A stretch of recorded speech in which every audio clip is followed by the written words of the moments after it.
know if you can see that they are literally scanning up and down. They are literally... Alright, so I just heard something kind of big come off the side of that hill across the creek, and unfortunately that is the way I have to go to get out of here. Camping is meant to be a peaceful escape into nature, but for these campers, it became something far more terrifying. Tonight, we're diving into 6 of the most disturbing camping encounters ever caught on camera. From eerie sounds in the dead of night to mysterious figures lurking in the shadows, these moments will make you think twice before venturing into the wild.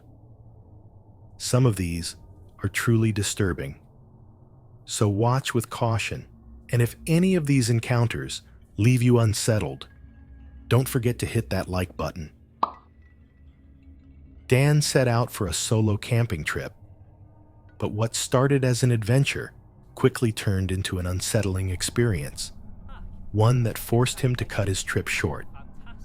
He usually camps with friends and has explored many places across the UK, but this time, being alone made things feel different, more vulnerable.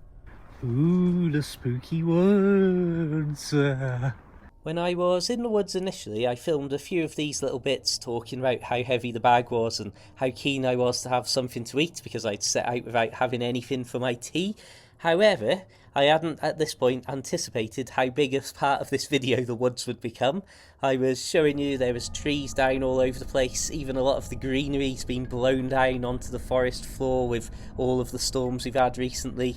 I'll be honest, I wasn't going to post this video originally because I thought it made me look like quite a scaredy cat and quite feeble. As Dan searched for the perfect campsite, something strange happened. A car pulled up nearby, and a light cut through the trees. Then, he caught it on camera. Dim lights only now. I was just shining the torch round on full beam, showing like the woods to the camera. Some car somewhere on a road up there stopped, and I swear a torch shone into the trees, obviously from well above my head, but it's just spooked me a bit. Oh man, my heart is going. I swear the car that I just mentioned pulled up and somebody has got out. I don't know if it's just coincidence. I'm trying to tell myself that, but I am really, oh my goodness me. I know. This isn't fun, this. I am so stupid. I am the stupidest person I don't know if you can see that they are literally scanning up and down. Someone was shining a flashlight in his direction, scanning the area. Dan's tone immediately shifted, his unease creeping in. Then just as quickly as the light appeared, it vanished. But was whoever was out there truly gone?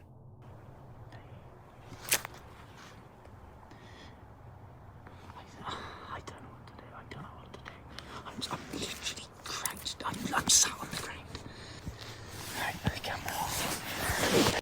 After a while they finally left, and so I stayed hanging around in the woods for a good while after, just to make sure everybody was definitely gone. Trying to shake off the eerie encounter, Dan pushed forward, setting up camp in a sheltered spot and preparing a meal.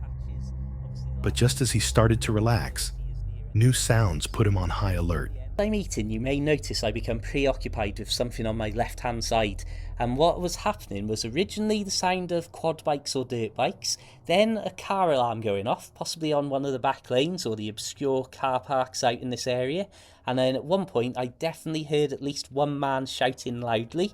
Now this was really distant, don't get me wrong, however I was already in a heightened state of alert and obsession that somebody was following me at this point, and I know that there'd been some issues and some characters hanging around maybe doing things they shouldn't be in the area recently. This time, the distant hum of quad bikes echoed through the trees. The more he thought about it, the worse the feeling in his gut became. With the weather turning against him and an overwhelming sense that something wasn't right, Dan made the difficult decision to abandon his first solo camp. Okay, so the winds really got up, the temperatures absolutely dropped, and I'm rapidly packing my stuff up. I'm definitely gonna bail. Let's go and rethink this, and then I will do my first ever solo camp in the next few days, hopefully. I've got probably 6 to 7 miles to walk back.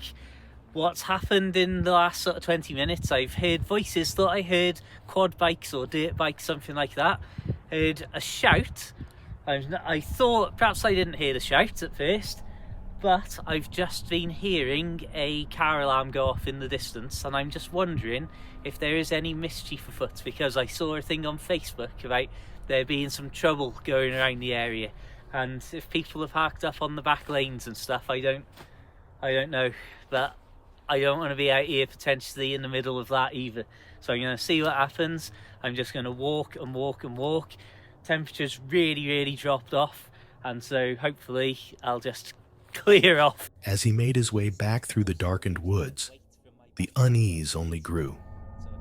Voices carried through the trees.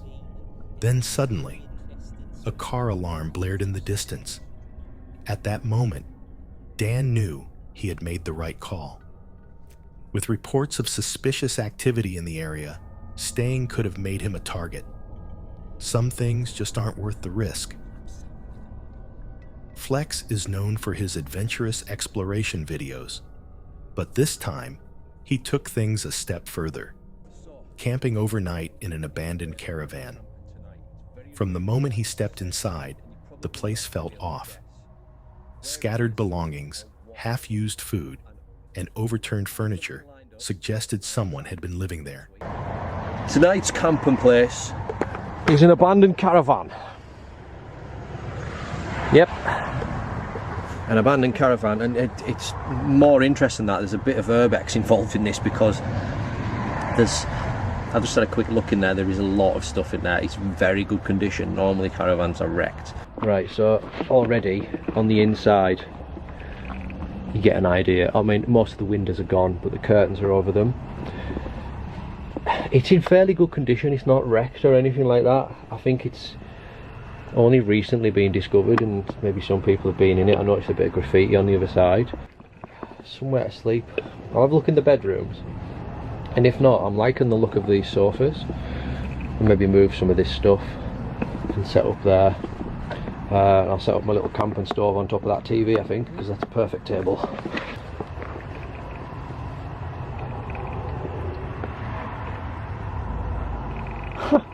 That's mental. As the night settled in, Flex tried to unwind, cooking himself a meal. But soon after, the disturbances began.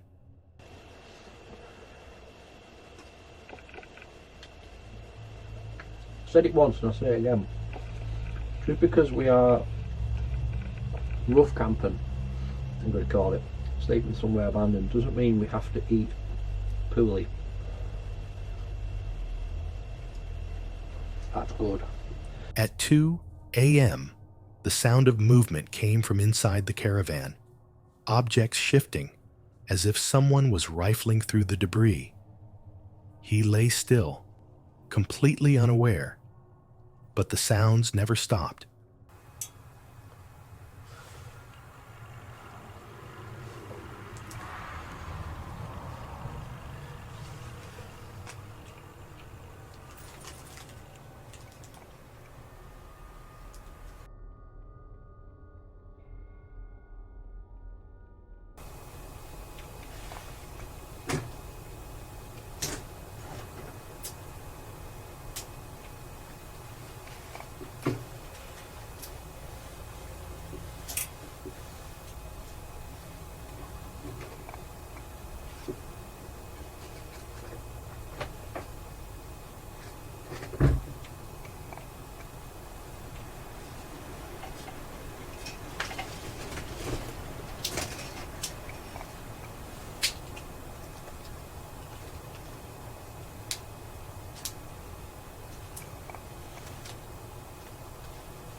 some point, exhaustion took over, and he drifted back to uneasy sleep. But his nightmare wasn't over. The noises returned, louder this time.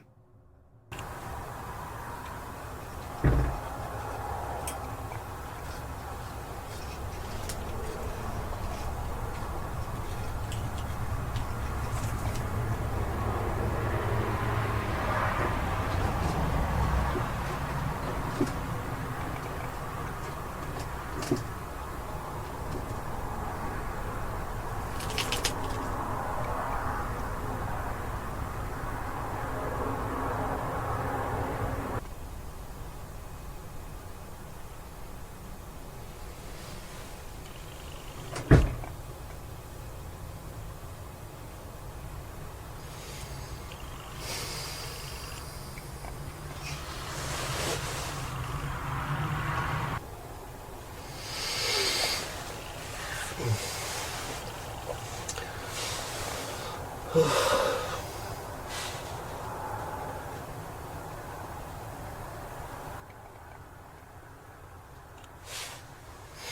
gonna have a look around.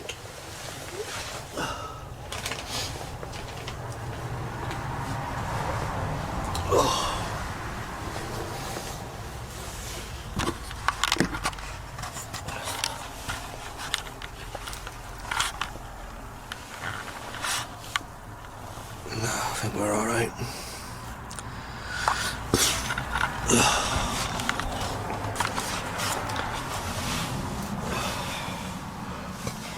Quite a good sleep. I'm going to go back to sleep in a second. Shattered. Morning finally came, and with no explanation for the unsettling events of the night, Flex packed up and left. But one question remains. Who was inside the caravan with him that night? And what did they want?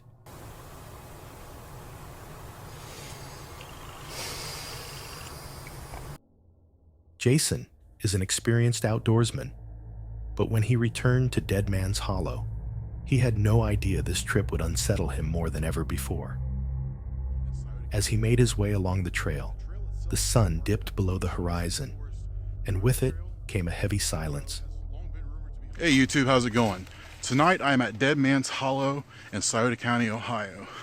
The trail itself is part of the Shawnee State Forest Bridle Trail, but the hollow has long been rumored to be haunted. There have been reports of disembodied screams and voices, so we're going to see what happens tonight. I don't have a lot of time before the sun sets, and I'm going to get back here and set up a little base camp, so I'll pick you guys up here in a little bit. Well, footprints. Somebody's been out here. If you remember my last video, I ran across some coon hunters, and on my way out here tonight, I saw some trucks pulled off to the side with some dog kennels in the back of them, so I think I met our friends from last video. Jason, however, wasn't afraid, at least not yet. He decided to venture off trail, but soon after, a strange noise echoed through the trees. He brushed it off, convincing himself his mind was playing tricks on him. But the deeper he went, the more uneasy he felt. Maybe I'm a little paranoid, but it is a little creepy back here. And every now and then it's not a bad idea to look behind you, just to see what's following you. Well, I'm seeing now that I probably should have stayed on the trail because there's a giant tree down in front of my path, and it's going to be hard to get through. Okay, already my mind's starting to play tricks on me because I just heard the creek talking to me. Thought I heard a voice. His biggest concern wasn't just the potential dangers lurking in the dark. It was his own safety. At one point, Jason tripped while trying to manage his camera. Alone in the wild, even a small accident can have serious consequences. Too wet, too late. Alright, trying to get up here without breaking my neck. Alright. Oops. Well, that's what happens when you go tromping around in the forest in the dark. Alright, so I'm going to find an easier way to get up. Okay, so after that spill, it's a good time to discuss something. If you ever do plan on making YouTube videos or being on a film set or just out shooting any kind of videos at all, it's always important to remember safety first. Safety is the most important thing because, believe it or not, sometimes filmmaking and video making can be dangerous. As he pressed on, the noises grew louder, twigs snapping from all around him, as if something, or someone, was circling him. Alright, so as soon as I got across the creek, I had something threw at me, like a little rock or something. And I thought I heard like a little twig snap about, I don't know, 40, 50 yards away from me. So I guess, I don't know, I guess it's what I signed up for. Alright guys, kind of a clearing here on the other side of this creek. Looks like a good place to set up base camp. So I was just going to set up a little base camp here, and thought I heard another twig break. Now, I mean, when you're out in the woods at night, the woods do make noises, but I've always wondered, you know, when you hear a twig break in the middle of the night, it takes something kind of heavy to do that. And I don't think like a little squirrel or a chipmunk weighs enough to make a twig snap like that. But I don't see anything. Probably just my mind playing tricks on me.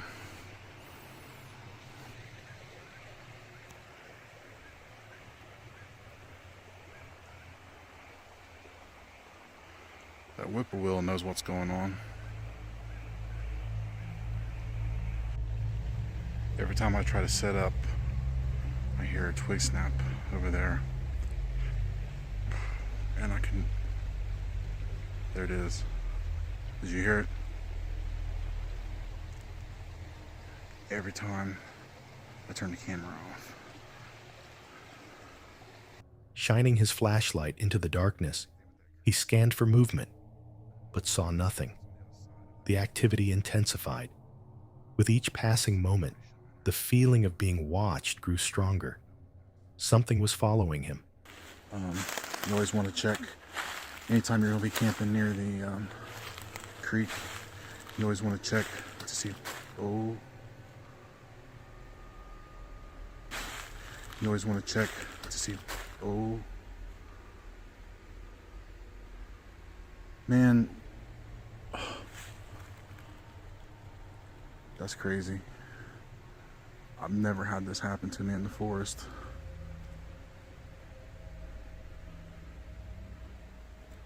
What is there? Oh, I mean, I hate to even look up.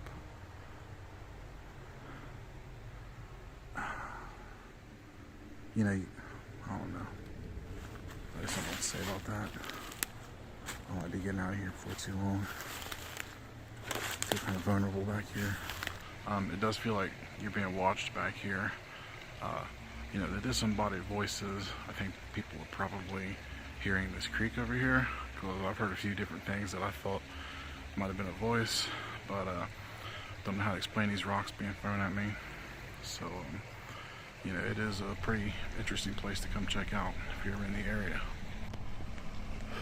Alright, so I just heard something kind of big come off the side of that hill across the creek. And unfortunately, that is the way I have to go to get out of here. Could have been a deer. I haven't seen any signs of deer or any animal actually since I've been out here. I think it's a good time to tap out. It's 10:15, so I got about 45 minutes to get my backpack packed up and get out of the park. The temperature dropped, and his instincts told him it was time to turn back. As he retraced his steps, the sounds followed him. Jason had no doubt. He was not alone in Dead Man's Hollow that night, and he wasn't about to stick around to find out who or what was out there. Every now and then, it sounds like there's something walking. And every time I stop, it stops.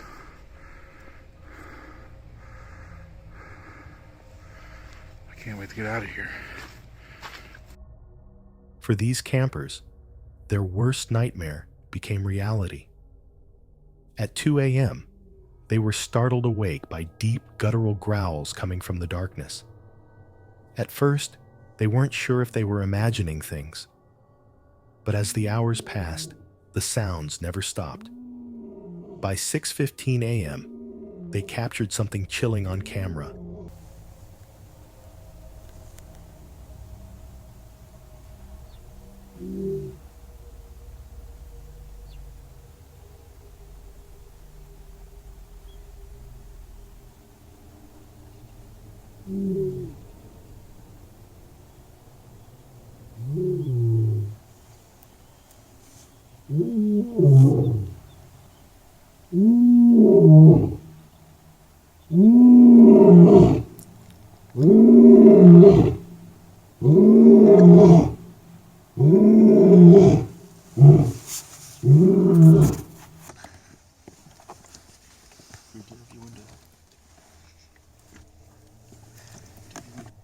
A lion lurking just outside their tents.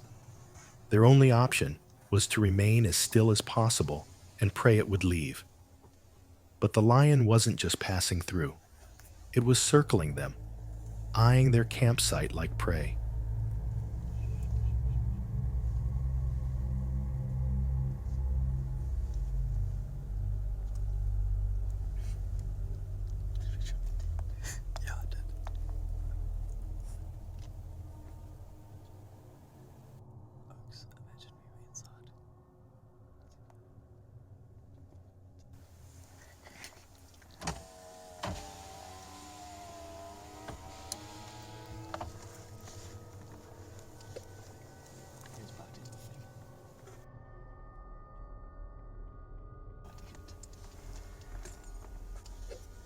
Then it did something that sent chills down their spines. It began chewing on one of the tents. Trapped, terrified, and unsure of what to do, they debated making a run for the car. But every movement could draw the predator's attention.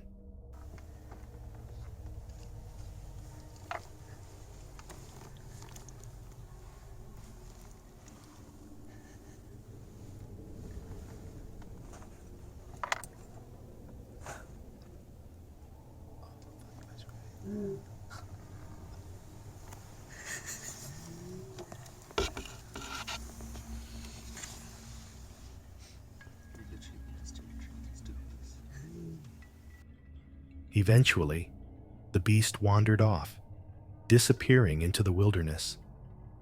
But the campers knew just how lucky they were. Had things played out differently, this story could have had a much darker ending. Luke is an experienced camper, but there's one place that continues to unnerve him: Devil's Throne. Each time he visits, something strange happens, yet he keeps returning. This time, he sets himself the challenge to camp overnight. But as the night unfolds, Luke finds himself questioning if he made a mistake. Everyone, thank you so much for tuning in to this episode of the Outward Good Review. Welcome to the Devil's Throne. This is an episode that a lot of people have been looking forward to, and that includes myself. This is a very odd location. Strange things happen here. This is my 4th time to the Devil's Throne over the years, and every single time I've experienced some odd things. Already, I've had 2 experiences just coming up the mountain here.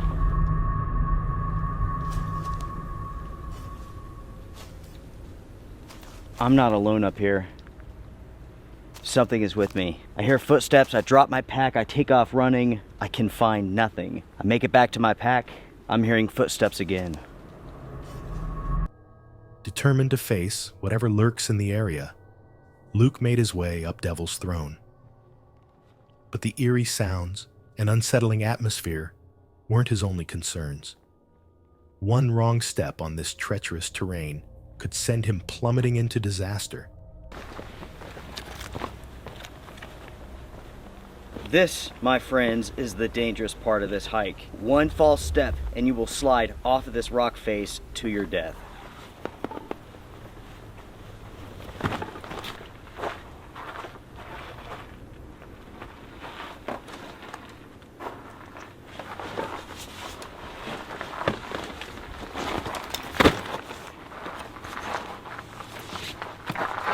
This large rock structure, everyone, is the Devil's Throne. Basically, it's a series of rocks stacked on top of each other, jutting off and over this mountaintop. It is extremely cool. At the same time, because of the size of this, it offers a ton of protection. So, when you're underneath this gigantic rock, it could be storming outside, and underneath here, you will stay dry.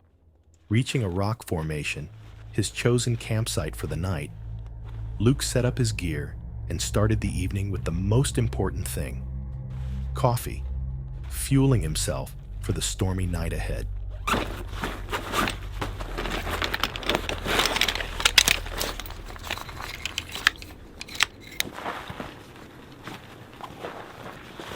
I'll tell you what, everybody, with it getting so late, I should go ahead and make a cup of coffee. Once I have the coffee made, I'll tell you all a little bit about the Devil's Throne and what I'm doing here tonight.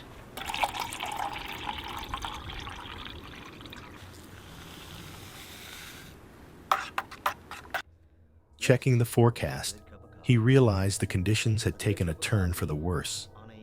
A possible tornado, heavy rain, and thunderstorms were approaching. Luke admitted that had he known this before setting out, he never would have left home. But now, he was committed. This is the current forecast for tonight. Showers with thunderstorms possible after 4 a.m. Some of these storms can produce heavy rainfall, patchy fog after 11 p.m. Windy, south-southeast winds 22 to 32 miles per hour with gusts up to 50 miles per hour. Rainfall amounts between 1 to 2 inches. That, everyone, is the official forecast. We also have a hazardous weather outlook in place. A powerful storm system will impact the region this evening into tonight, bringing heavy rain and severe thunderstorms. The main threats from these storms are going to be damaging winds and tornadoes.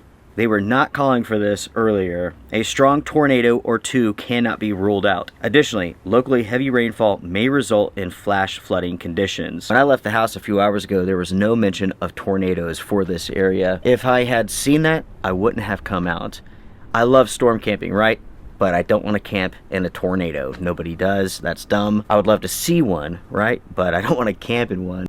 As he sipped his coffee, the unease crept in. A strange noise echoed in the distance, one that he had heard on his way up. Reports of unexplained encounters on Devil's Throne are common, and Luke himself has had his fair share of chilling experiences there. But this time, something felt different.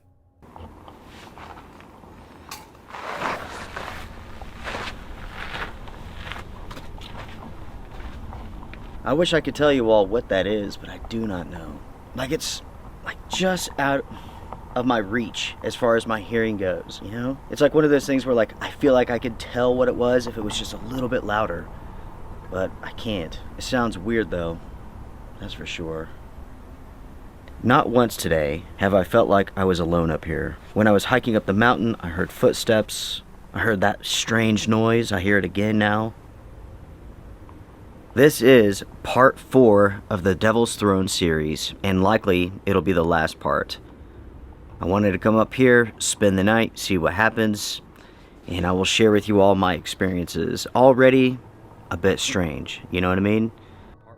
A heavy, oppressive presence lingered over him, a feeling he couldn't shake. As fog rolled in, Luke prepared his meal, but just as he began eating, the sounds returned. Anyways, my friends, it is just about time for dinner.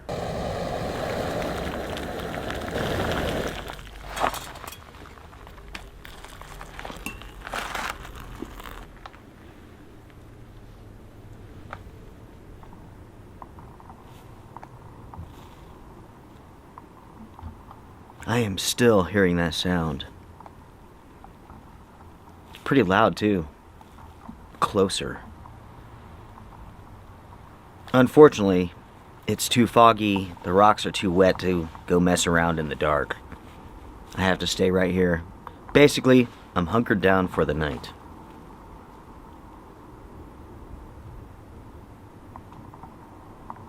That is so weird. I mean, what the hell is that? But I certainly don't feel like I'm alone out here. A rhythmic knocking on the trees, mixed with an unidentifiable noise. Something was out there. The wind howled as Luke bundled up, trying to settle in for the night. But sleeping in a chair, with only the rock formation for shelter, left him feeling exposed. His only comfort? Knowing that if something did happen, he wouldn't have to scramble out of a tent.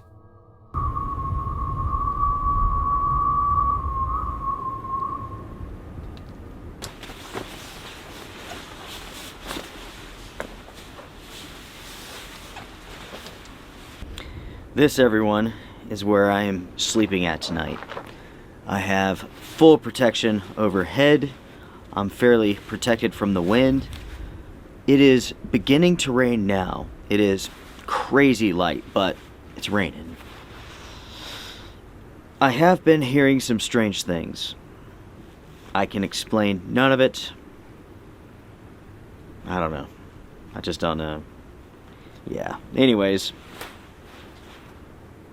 my plan is just to sit here, see what happens, go with it. A little while ago, it was looking really, really nasty. Severe thunderstorm warnings, tornado warnings, all that stuff. What's coming our way does look pretty intense. The counties to the west of us, flash flood warning, tornado watch, flood watch. 8:45, a confirmed tornado was located over Winterboro. I don't even know where that's at. Never heard of it. Without a doubt, we have some strong storms coming this way. Determined to capture any strange activity, he kept his camera rolling throughout the night, and it wasn't long before the noise grew louder. At 2 a.m., he woke up to the same sound, but this time it was closer. It's update time, my friends. It is roughly 2 o'clock in the morning. I just checked the radar, and the rain and the storms are getting very close. They should be here within the next hour or two at the latest. The night has been interesting. I snoozed about 20 minutes so far, but it's been difficult. I've just been hearing some weird stuff, like all over the place. Weird noises. Unable to shake the feeling of being watched, Luke checked the forecast again. The storm was fast approaching. At 4:30 a.m., the winds intensified, and the first rumbles of thunder echoed through the landscape.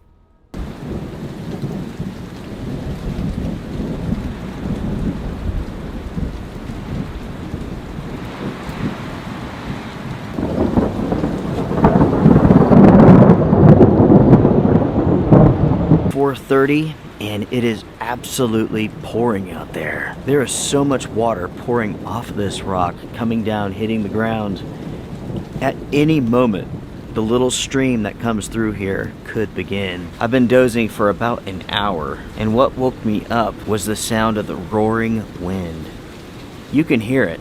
It's high level, high above this rock here, but it is roaring.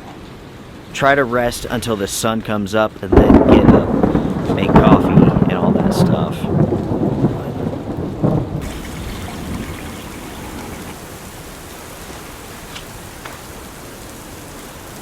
I didn't really want to sleep. I wanted to be awake for anything that happened. Did anything happen? Yes and no. I heard a lot of weird stuff, but I didn't actually see anything. At one point in time, it sounded like something was on top of this rock.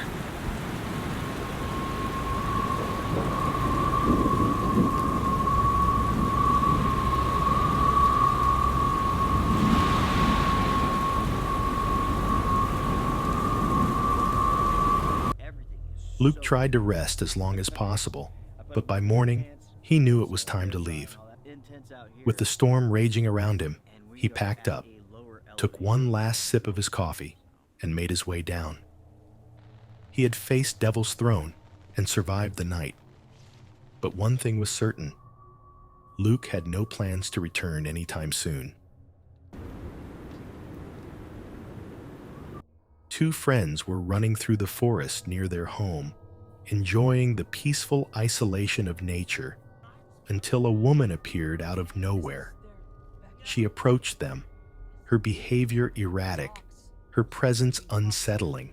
You're not supposed to be here, okay? This is their backyard. No, it's not. This is my yard. The rocks separate the properties. Yeah, but you're not in the rocks, were you?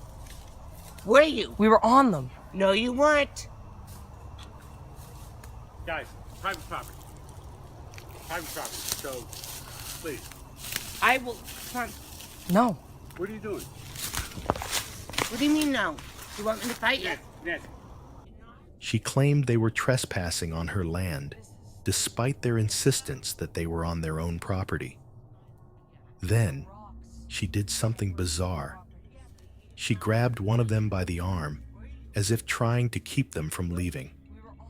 What she said next was even stranger. Guys, private property. Private property, so please. I will. Come on. No. What are you doing? What do you mean no? You want me to fight you? Nancy. Nancy. Nancy. Nancy. We're leaving right now. Come on, He's Ryan. not leaving. Come on. What are you talking about? What's going on? They're playing hunt.